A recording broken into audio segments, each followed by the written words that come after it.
하나님의 말씀은 창세기 49장 8절로부터 12절 말씀입니다. 하나님의 거룩한 말씀을 귀 기울여 들으시기 바랍니다.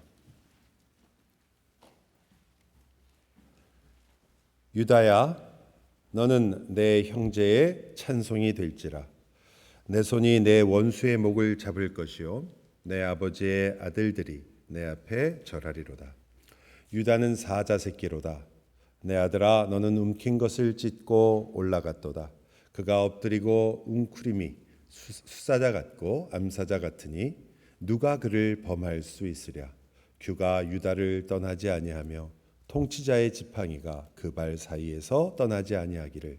실로가 오시기까지 이르리니 그에게 모든 백성이 복종하리로다. 그의 나귀를 포도나무에 매며 그의 암나귀 새끼를 아름다운 포도나무에 맬 것이며 또 그 옷을 포도주에 빨며 그의 복장을 포도주에 빨리로다. 그의 눈은 포도주로 인하여 붉겠고 그의 이는 우유로 말미암아 희리로다. 아멘. 오늘 우리가 읽은 이 본문은 야곱이 유다에게 한 예언인데요. 여러분 기억하세요? 루벤에게 한 말과 시므온과 레위에게 한 말. 너무 온도 차이가 나죠? 벌써 우리가 읽으면 벌써 알아요. 너는 내 형제의 찬송이 될 거다. 모든 형제들이 너한테 절을 할 거다. 원수의 목을 네가 잡을 거다. 이건 아무리 생각해도 저주하고는 멀잖아요. 위에는 꼭 저주처럼 들렸는데, 그러나 위의 것이나 아래 것이나 사실은 어떤 면에서 유다가 과연 더 루벤보다 깨끗했는가? 과연 시므온이나 혹은 우리가 알고 있는 레위보다 그가 더 하나님을 더 잘 섬겼는가? 이런 면에서 본다면 우리가 고개를 조금 갸우뚱하게 되죠. 유다의 과거를 우리가 좀 알고 있잖아요. 그 유다의 생애를 보면 요셉을 딱 그 팔 때부터 이제 유다가 등장을 하는데요. 요셉을 팔 때 어떤 일이 있는지 기억하시죠? 원래는 요셉이 죽을 뻔했는데 유다가 살려주는 역할을 해요. 어떻게 하냐면 야 그러지 말고 팔자 그렇게 얘기를 했거든요. 근데 파는 이유가 뭐였냐면 죽여봤자 우리한테 이익이 뭐가 있냐. 차라리 팔면 어떻게 돼요? 그렇죠. 돈이라도 생긴다.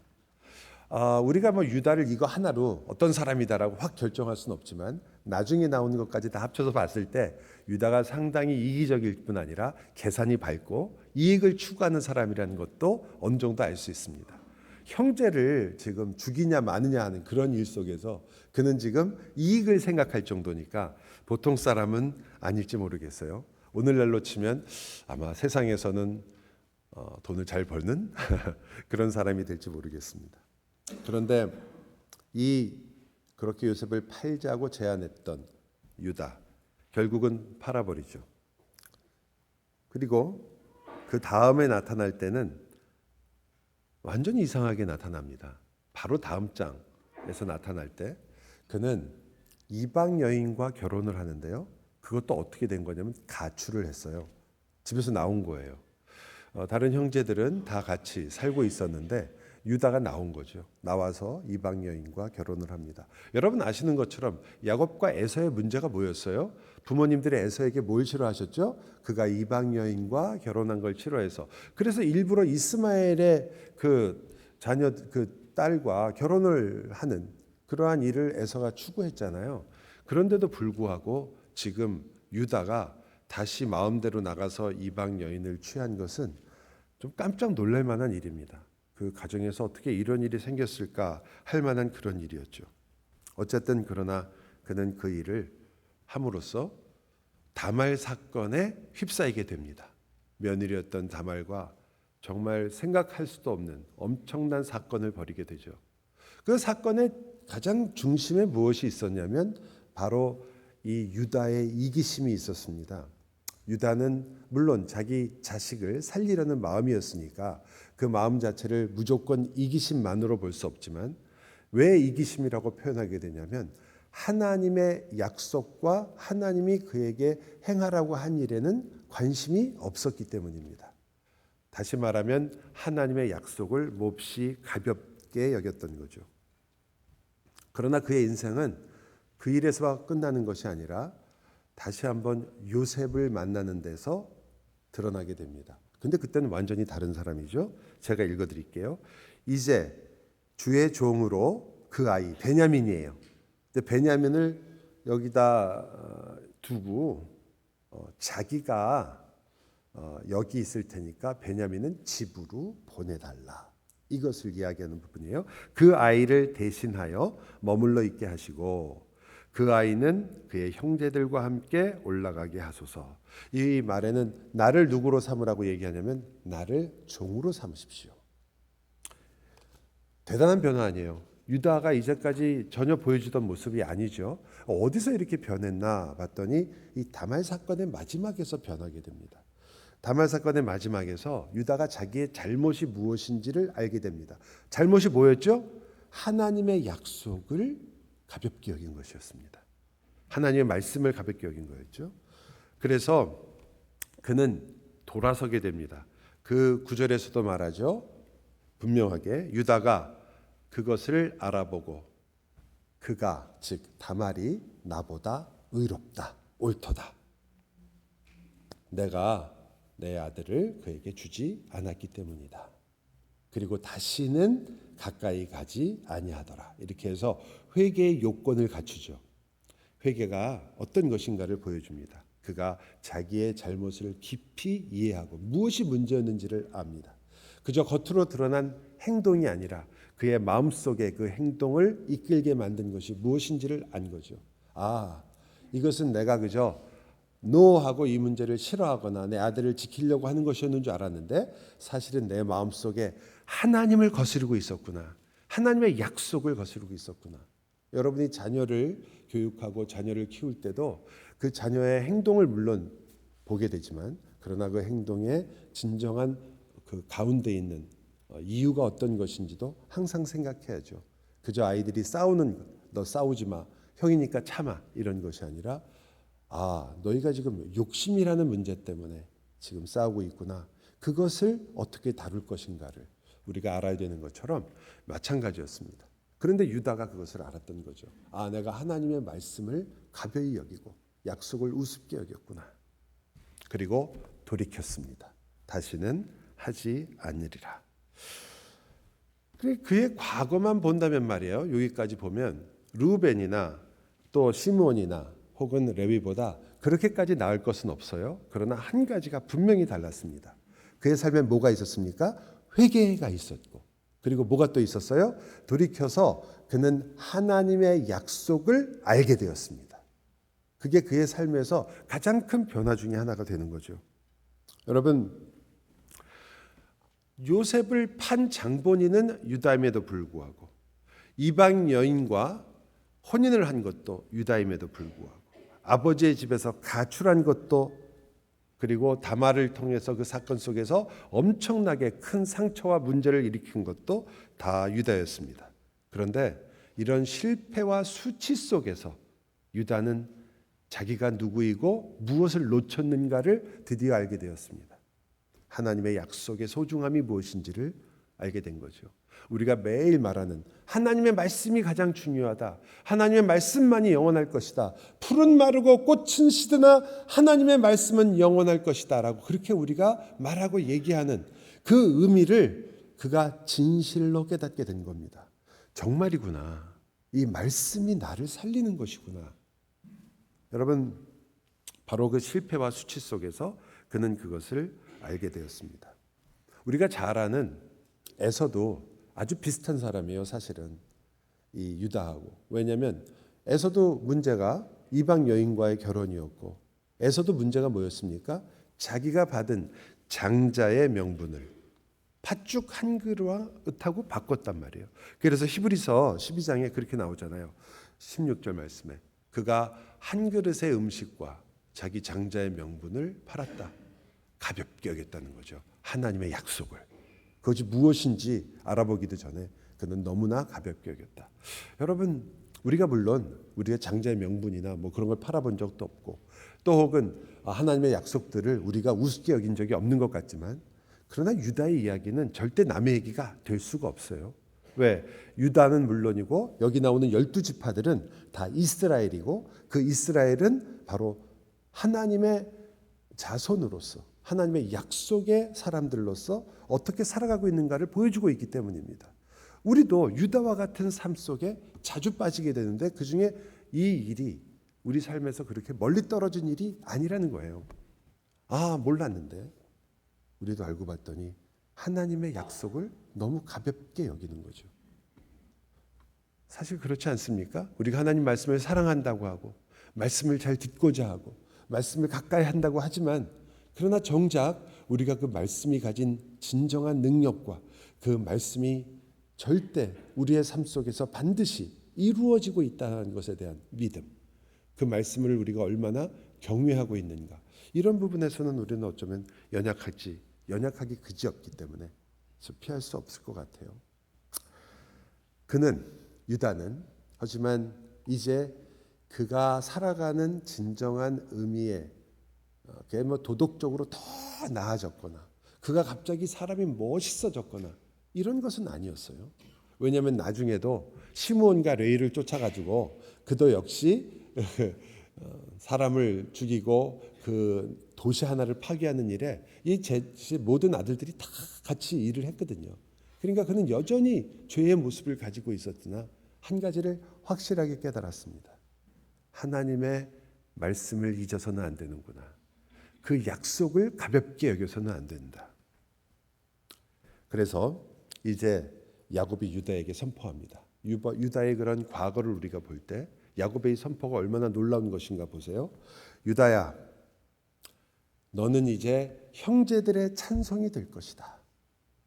이 우리나라 개역 개정만 그렇게 번역을 했는데 나쁜 번역은 전혀 아니에요. 너는 형제들의 찬송이 될 것이다. 하지만 정확한 말은 이런 말입니다. 형제들이 너를 찬송할 것이다. 이런 말입니다. 원래 유다라는 이름의 뜻이 뭐냐면 찬송이에요.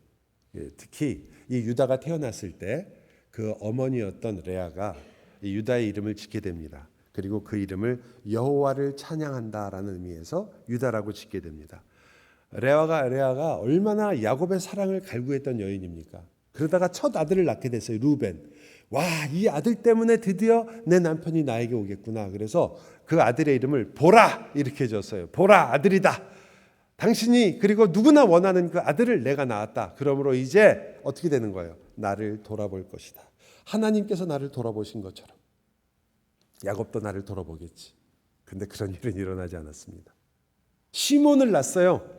그때 뭐라고 다시 이야기하냐면 시몬은 들었다는 뜻입니다. 하나님이 내 탄식을 들으셨다. 야곱도 내 마음을 들었을 것이다. 그가 나에게 돌아와 나를 사랑할 것이다. 그 일은 일어나지 않았습니다. 여전히 야곱은 라헬을 사랑했죠. 참, 그 야곱도 정말 일편단심도 그런 일편단심이 없어요. 그런데 레아가 세 번째 아이를 낳습니다. 레위. 그것은 연합하다라는 뜻입니다. 이제 드디어 야곱도 나와 연합하게 될 것이다. 그러나 그렇도록 아들을 낳았던 이 레아와 야곱은 여전히 가까워지지 않았습니다. 이 셋째 아들을 낳으면서 이 레아가 자기가 누구이며 하나님께서 어떠한 일을 하고 계시고 내 인생에 이렇게 불평과 불만 속에 있는 것이 내 인생의 전부가 아니라는 것을 깨달았던 것 같습니다. 그녀는 드디어 네 번째 아들을 낳으면서 내가 이제는 여호와를 찬양하리라. 하나님께서는 하나님의 일을 이루시옵소서. 그녀는 그때 드디어 유다라는 신앙의 고백을 하게 되죠.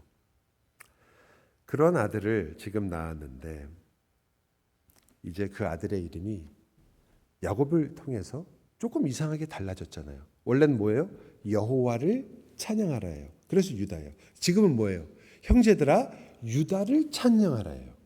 좀 이상하지 않아요? 우리가 알고 있는 찬송의 개념에서 생각한다면 이건 이상한 표현이에요. 그죠? 우리는 찬양 그러면 무조건 하나님께 찬양 이렇게 얘기하는 건데, 그래서 어떤 분들은 유다가 찬양을 받을 만큼 높은 자리에 올라갈 것을 이야기한다. 그것도 그렇게 틀린 말은 아닌 것 같습니다. 그러나 여전히 어떻게 그것만 가지고 목적어가 그렇게 바뀔 수 있는가? 주어는 안 바뀌었어요. 우리인데 목적어가 바뀌어요. 원래는 여호와를 찬양하라는데 이제는 누구예요? 유다를 찬양하라 이렇게 됐으니까.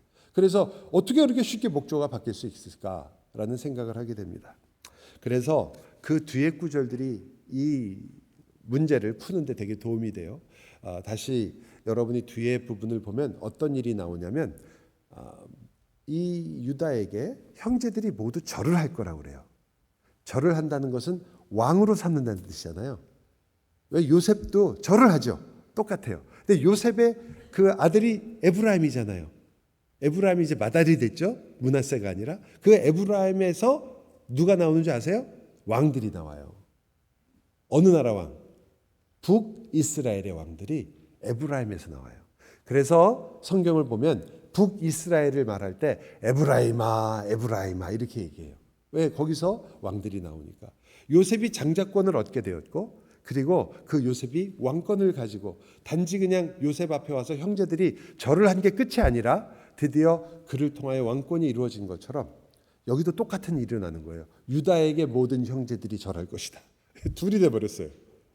그래서 유다에게도 왕권이 시작된다는 거죠. 여러분 유다의 자손 중에 제일 유명한 사람이 누구죠? 유다의 자손. 딴 생각하지 말라고 질문하는 거예요. 다윗. 예. 다윗이잖아요. 유명한 다윗 왕이 유다 지파잖아요. 그렇게 해서 거기서부터 다윗 왕의 자손들이 그 왕권을 가지고 계속 나오게 되는 거예요. 그런데 어떻게 이 두 왕권이 한꺼번에 이런 축복을 받을 수 있을까는 우리가 조금 나중에 생각하기로 하고요. 일단 이것이 왕권이라는 게 중요한데 다윗의 왕권은 그리고 다윗에게 지금 유다가 찬양을 받을 것이다라는 말 속에는 좀 다른 의미가 있어요. 어떤 왕권의 차이가 있냐면 에브라임의 왕권은 이 세상에서 끝나는 왕권이에요. 그는 하나님과 다른 언약을 맺은 적이 사실상은 없습니다. 그는 분명 이 땅에서 요셉 즉 에브라임을 통해서 오는 하나님의 약속을 받았고 네가 장자이며 너를 통하여 모든 이들을 절할 것이니까 너는 왕이 될 것이다라는 그 말은 변하지 않았습니다. 10지파가 그에게 절을 하게 되니까요.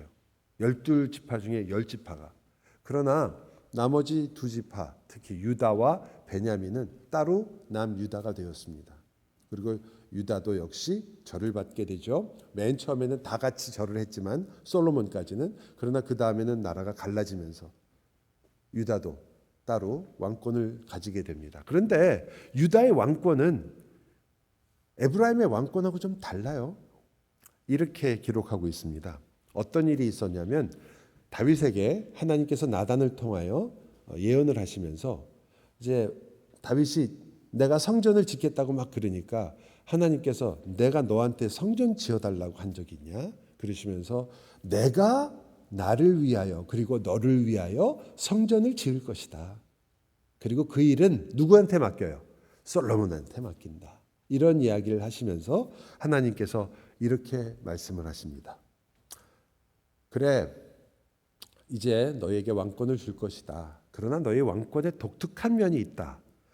너의 집과 너의 나라가 내 앞에서 영원히 보존될 것이다. 내 왕위가 영원히 견고할 것이다. 그것은 에브라임 지파하고는 다른 예언이에요. 영원이란 말은 정말 대단한 말 아닙니까? 이 말은 현실적으로 보면 이루어지지 않았어요. 어떻게 됐냐면 이 두 나라로 갈라진 다음에 먼저 북이스라엘 에브라임에서 나온 왕들의 그 나라가 먼저 망했습니다. 아수르에게 잡혀먹었죠. 그렇다면 유다는요? 지금까지도 유다 있나요? 없잖아요. 지금 있는 나라 이름은 뭐예요? 이스라엘이에요. 오히려 유다가 아니라. 물론 그들은 자기를 유대인이라고 부르지만 그러나 유다가 아니라 이스라엘이에요. 그러면 유다가 영원히 보존될 것이다라는 말은 어떻게 된 거죠? 고급 언어로는 구라죠. 그죠? 쉬운 말로는 거짓말.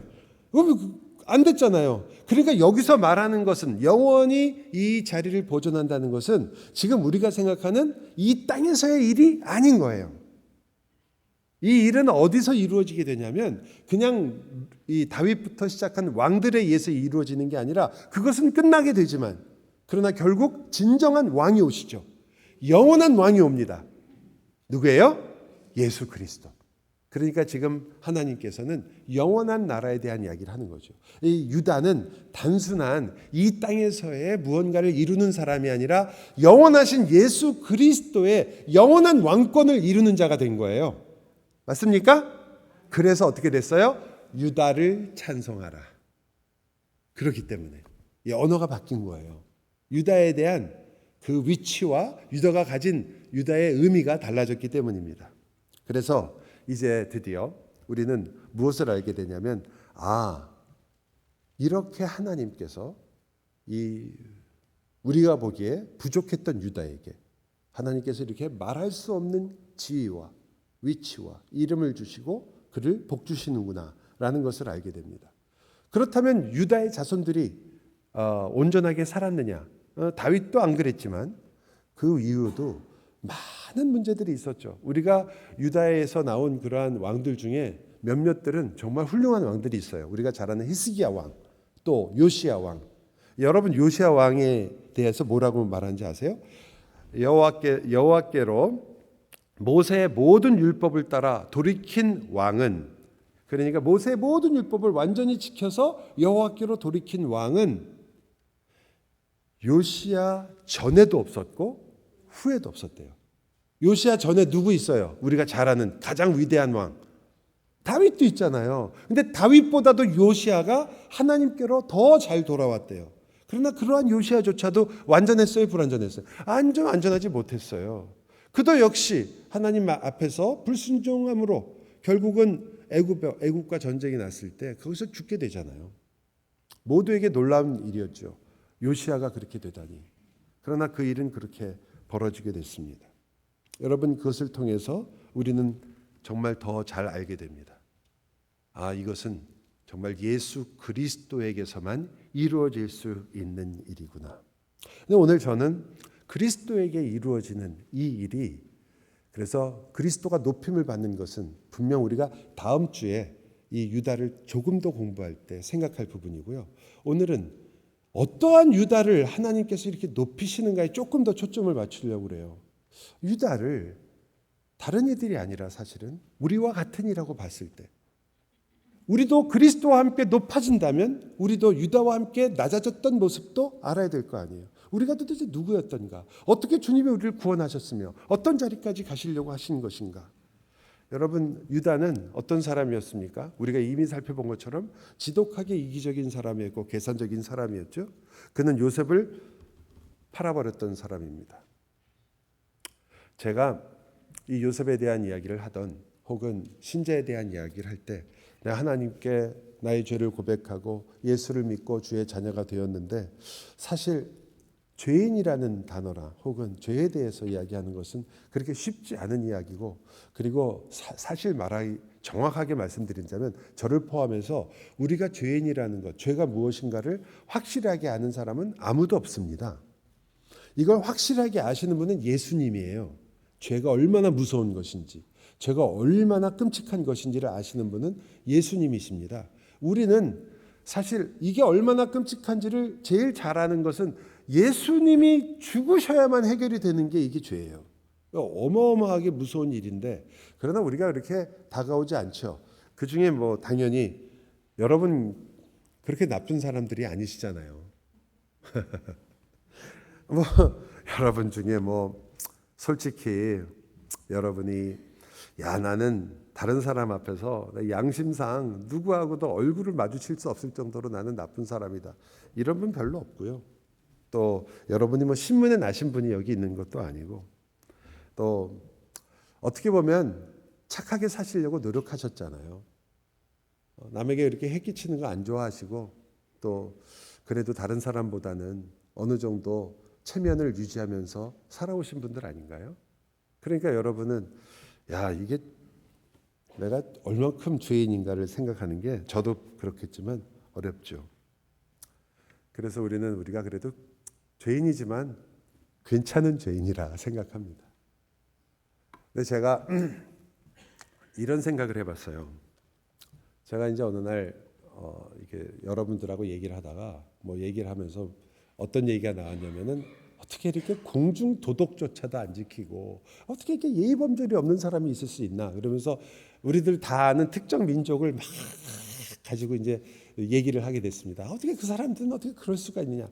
아우 인구가 많아서 그런가? 별 생각을 다 하면서 말을 했는데 얘기를 하다 보니까 제가 무슨 생각이 났냐면 옛날 생각이 났어요. 그때는 김포공항이 아직 여전히 국제공항일 때예요.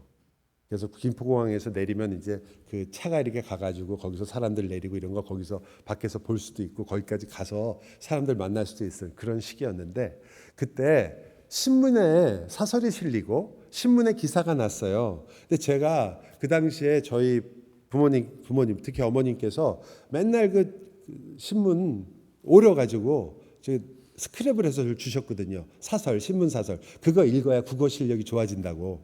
참 열정이셨죠. 예, 그래서 그거 맨날 보느라고 해서 신문을 보게 됐는데 신문에 사진이 크게 난 거예요. 어떤 사진이었냐면 비행기가 연착을 했어요. 그래서 사람들이 비행기를 못 타고 기다려야 되는 거예요.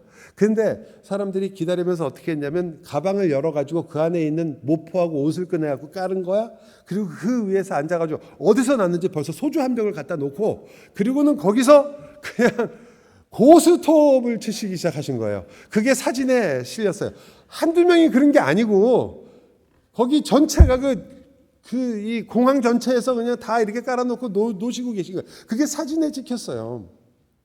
그러면서 사설에 나온 거예요. 도대체 이게 양식이 있는 사람들이냐. 근데 그게 제가 아주 선명하게 기억하는 일이거든요. 그렇게 했어요, 우리가. 지금 우리는 다른 사람 저 민족, 저 사람들 어떻게 저렇게 할 수가 있냐. 이렇게 지금은 우리가 어때요? 그런 일 안 하니까. 우리가 그런 일 안 해요. 요즘은 어디 가가지고 어떤 기념물에다가 이름 새기는 거 그런 거 안 하죠. 한국어는 점점 사라져 갑니다. 다른 나라 말이 더 많죠, 지금은. 우리 괜찮아졌어요, 그죠? 근데 우리 속까지 달라진 건가요? 아니요. 우리가 조금 살만해졌고 여유가 생겼고 예의를 지킬 만한 그러한 환경이 됐어요.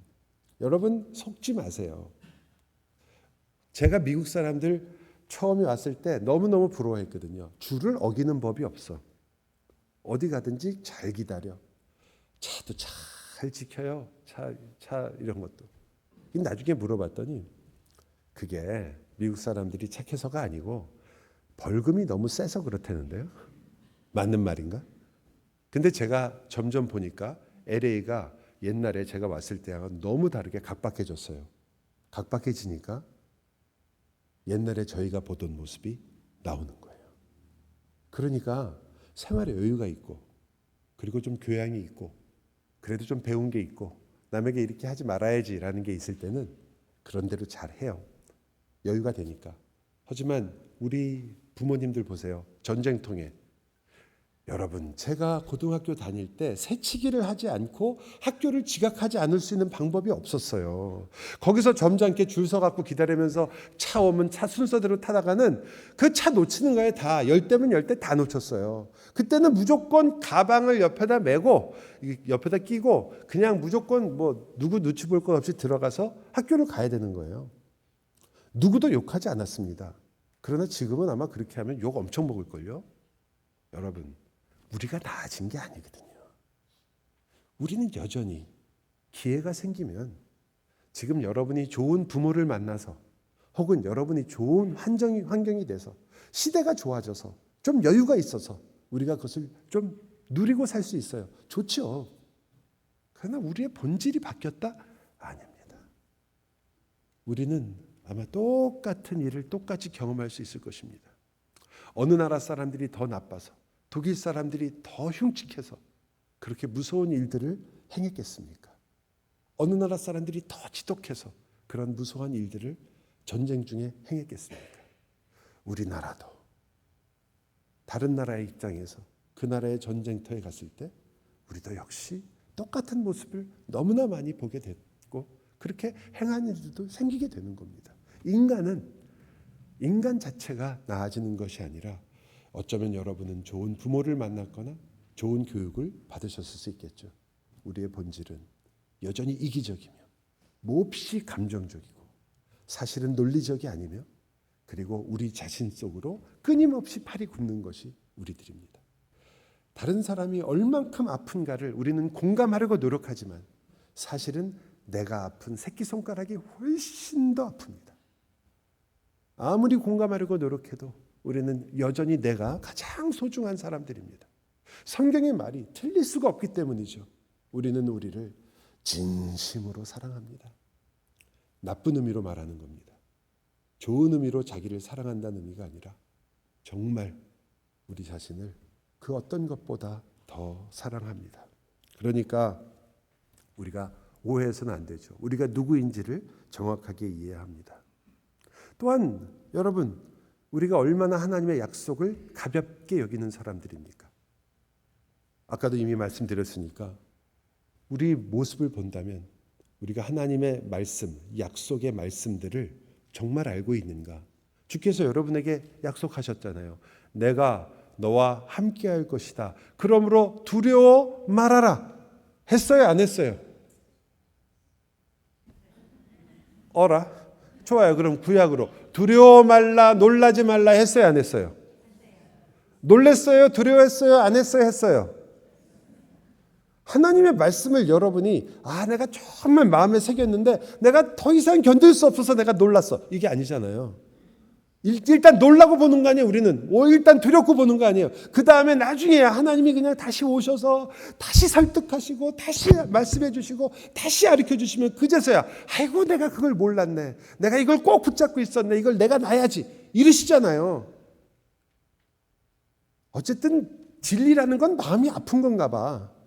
왜 이렇게 정확하게 사실을 말하면 다들 왜 저를 째려보세요? 사실은 제 얘기이기도 하니까.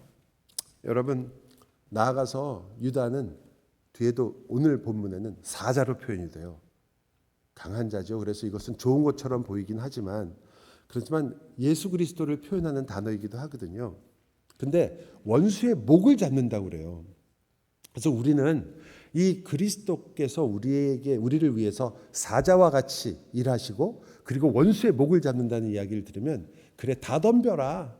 내가 주님의 은혜를 받은 자로서 이제 주님의 능력으로 내가 나가서 정말 하나님의 말씀으로 너희는 내 앞에 정말 다 끝장이다. 이런 생각들을 많이 하게 되고 우리는 어떤 사람이든지 우리 앞에 무릎을 꿇리고 싶은 마음이 드는 것 같아요. 선교를 나가서 그렇게 하던 전도를 할 때도 그렇고 우리끼리 얘기할 때도 그런 비슷한 모습을 많이 보이죠. 왜? 내가 옳거나 또는 나는 하나님의 딸이고 당신도 하나님의 딸이라고 인정은 하면서도 그러나 여전히 내 말을 듣지 않으면 받아들이기 어려워지는 거예요. 내가 항상 우선적으로 가게 되니까. 그러면서 나는 유다와 같이 하나님이 예수 그리스도가 사자와 같이 이 원수를 물리치는 것처럼 사탄도 그 어떤 것도 내가 그렇게 파괴할 것이다. 이렇게 생각합니다. 그러나 여러분 이 구절은 그것보다 조금 더 깊은 의미를 갖고 있고 이것이 아마 우리가 마지막으로 다뤄야 될 부분일 것 같습니다. 여기 이 구절은 다시 한번 읽었으면 좋겠습니다. 9절 말씀이에요. 같이 읽을까요? 유다는 사자 새끼로다. 내 아들아 너는 움킨 것을 찢고 올라갔도다. 그가 엎드리고 웅크림이 수사자 같고 암사자 같으니 누가 그를 범할 수 있으랴. 앞부분은 그렇게 어렵지 않습니다. 유다는 사자 새끼로다. 용맹스럽고 그리고 짐승 중에 사실상 가장 강력한 짐승이죠. 호랑이가 아닌 사자를 이제 이스라엘에서는 가장 무섭고 그리고 가장 힘이 있고 능력이 있는 짐승으로 보니까요. 그러니까 유다가 그렇게 능력이 있다. 그래서 너는 움킨 것을 찢고 올라간다. 그 정도로 능력 있는 그리고 그 정도로 힘이 있는 자라는 것을 말합니다. 그래서 우리는 그 힘 있는 이 유다가 원수의 목을 잡는다. 이렇게 생각하는 거죠. 근데 제가 그 다음을 읽어볼게요. 그가 엎드리고 웅크림이 수사자 같고 암사자 같으니 누가 그를 범할 수 있으랴. 이건 이렇게 되게 느끼실 거예요. 지금 사자가 적을 기다리고 있는 거예요. 엎드리고 웅크려 가지고 그래서 그 적이 나타나면 그 짐승이 무엇이든지 간에 숨어 있다가 확 달려들어서 잡고 사냥을 하려고. 그런데 그렇게 강하고 능력이 있는 그 사자를 누가 범할 수 있느냐? 누가 감히 범할 수 있느냐? 이렇게 이해가 되죠. 이 번역이 나쁘지 않아요. 틀린 번역도 아니고요. 그러나 제가 다시 읽어드릴 테니까 한번 보세요. 이게 그런 의미인지 아닌지. 뒷부분만요. 엎드리고 웅크리어 쉬고 있는 숫사자 같고 암사자 같으니 누가 그를 깨울 수 있으랴. 완전히 다르죠? 이게 이 구절은요. 사자가 뭘 잡으려고 공격하려고 기다리고 있다는 말이 아니에요. 쉬려고. 여러분 밀림이나 뭐 동물의 왕국 이런 거 보시면 사자가 하루 종일 하는 일이 뭔지 아세요? 하루 종일 누워서 쉬어요. 뭐 사냥할 때 잠깐 시간을 빼놓고는 다 쉬고 누워 있거든요. 근데 그런 아주 비슷한 표현이에요. 엎드리고 웅크러져서 쉬고 있는데 누가 그 사자를 깨울 수 있겠느냐? 무서우니까 당연히 어떻게 깨울 수 있겠어요. 그래서 여러분 이 구절하고 가장 비슷한 스토리를 어떤 것과 유사하냐면 신약에 와서 이런 스토리예요. 그 신약의 마가복음에 나오는 말씀인데 큰 광풍이 일어나고 물결이 배에 부딪혀 배로 그 물이 들어와서 그 배가 이제 흔들려서 이제 싱크한다고 그러죠. 배가 가라앉을 것 같은 그러한 상황이 왔습니다.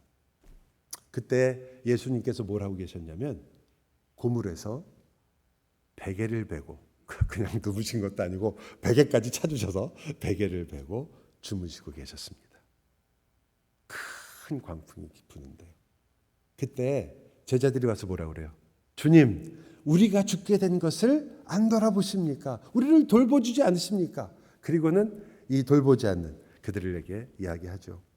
여러분 이 구절이 오늘 여러분이 보시는 이 구절과 아주 같은 내용이에요. 누가 이 예수를 깨울 수 있을 것인가? 풍랑이? 폭풍이? 배가? 물이? 어떤 것도 그 예수 그리스도를 깨울 수가 없어요. 그리스도는 이 모든 것을 꾸짖어 잔잔하게 하시는 분이거든요. 아무것도 깨울 수 없어요. 오늘 본문에 여기 있는 마가복음에 보면 온리 한 사람 누구요? 제자들이 깨울 수 있어요. 제자들이 주님 우리가 죽게 된 것을 안 돌아보십니까? 나를 불쌍히 여겨주십시오. 주님이 분명히 꾸짖고 모든 것을 하시죠. 역사하시죠. 그러나 그때 뭐라고 얘기하세요? 믿음이 없는 자들아 왜 두려워하느냐라고 얘기하잖아요. 왜 그렇죠? 아니 그 풍파 때문에? 폭풍 때문에? 아니요. 그것들은 다 사라지고 없어져도 그것 때문에 문제가 생기는 게 아니에요. 문제는 어디 있습니까? 그들이 하나님하고 같이 예수 그리스도와 같이 있다는 것. 그리스도가 그들과 함께 있기 때문에 그 어떠한 풍랑과 그 모든 것들도 사실은 그들을 흔들 수 없다라는 것. 그들은 너무나 안전한 곳에 가장 안식을 누릴 수 있는 자리에 있었는데 그들은 그것을 알지 못했던 거죠. 지금 여러분과 제가 유다와 같이 산다는 것, 그것은 바로 유다, 즉 사자이신 예수 그리스도와 함께 사는 것이고 우리들은 대개 예수 그리스도께서 사자처럼 모든 것을 물어 쓰러뜨리고 부숴버리고 이런 것들을 생각합니다. 아니요. 예수님이 원수의 목을 잡아서 쓰러뜨렸다고 했을 때 그게 어떤 것인지 아세요? 그게 이빨을, 발톱을, 칼을, 총을? 아니요. 예수님께서 원수를 이기신 자리는 십자가입니다. 그곳에서 우리를 위하여 죽으신 바로 그 십자가에서 이기셨어요.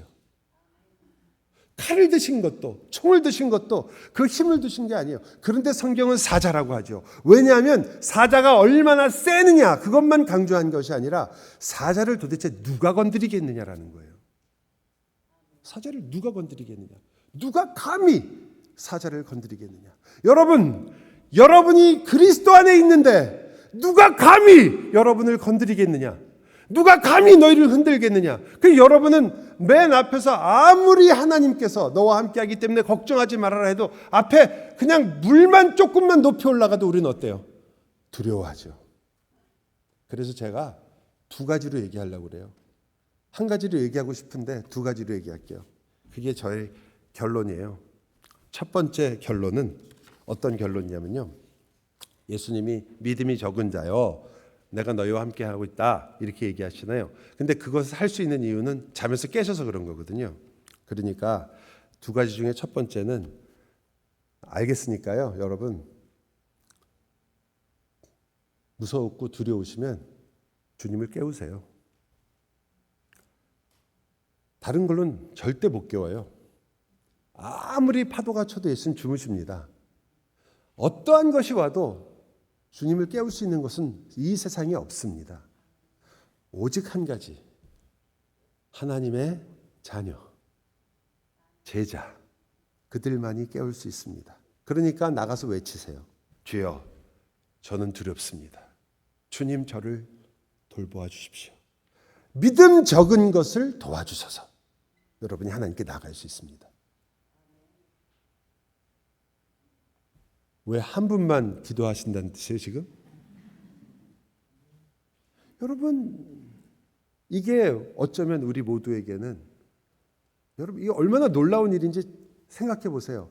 그 어떤 일에도 흔들리거나 깨시거나 주의를 뺏기시는 분이 아니에요. 안식 속에 있단 말이에요. 그런데 그 안식에서 일어나서 우리를 위해서 꾸짖고 우리를 돌보아 주시는 분이 바로 그 예수 그리스도예요.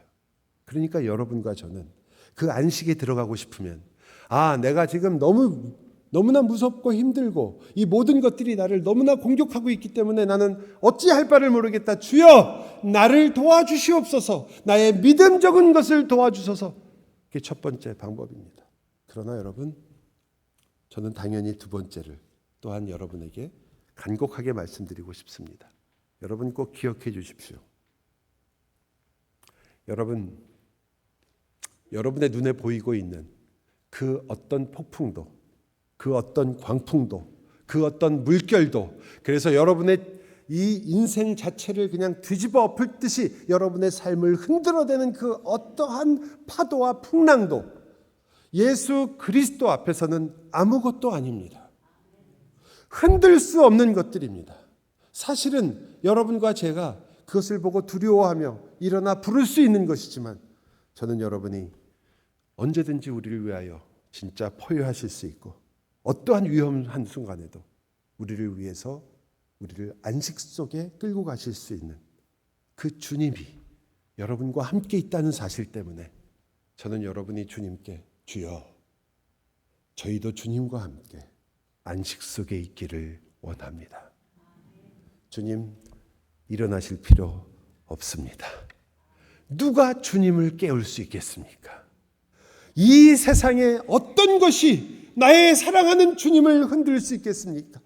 그리고 나의 인생은 바로 그 흔들리지도 움직이지도 않는 그리고 전혀 어떤 것으로도 변화시킬 수 없는 예수 그리스도 안에 있나이다. 기도합시다. 주님 우리가 무엇으로 두려워하겠습니까? 주님 우리는 이 안식 속에 있다는 것을 어찌 이리도 쉽게 놓치겠습니까? 도대체 누가 나의 주님을 깨우릴 수 있으랴? 누가 나의 주님을 흔들 수 있으랴? 그의 자녀 외에 그 어떤 것이 주님 앞에 문제가 될 수 있으랴? 그러므로 주님 안에 있는 저희가 주님으로 인하여 안식 속에 있기를 원합니다. 주님 저희가 혹시 그 마음에 떨려서 저희가 불안해서 저희가 두려워서 일어나 혹 주님의 이름을 부른다면 주여 저희의 목소리를 들으시고 주여 일어나 믿음 없는 저희를 주님 도와주옵소서. 예수 그리스도의 이름으로 기도하옵나이다.